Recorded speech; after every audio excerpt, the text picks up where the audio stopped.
Hello, ഞാൻ doctor കൃഷ്ണനാണ്. Allergy asthma centre, Krishna hospital. World allergy വീക്കാണ് ജൂൺ 2026 വരുന്നത്. അതിൻ്റെ തീം എന്താണെന്ന് വെച്ചാൽ allergy care is essential care.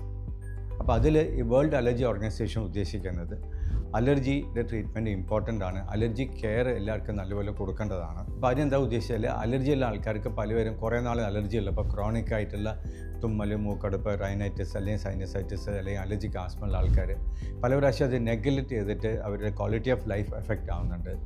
School കുട്ടികൾക്ക് സ്കൂളിൽ പഠിക്കാൻ ബുദ്ധിമുട്ട്, കണ്ണിൽ അലർജി ഉണ്ടെങ്കിൽ കണ്ണിൽ റെഡ്നെസ്, കണ്ണ് ചൊറിച്ചിൽ, ലൈറ്റ് നോക്കാൻ ബുദ്ധിമുട്ട്, പഠിക്കാൻ ബുദ്ധിമുട്ടൊക്കെ ഉള്ള സിറ്റുവേഷനാണ്.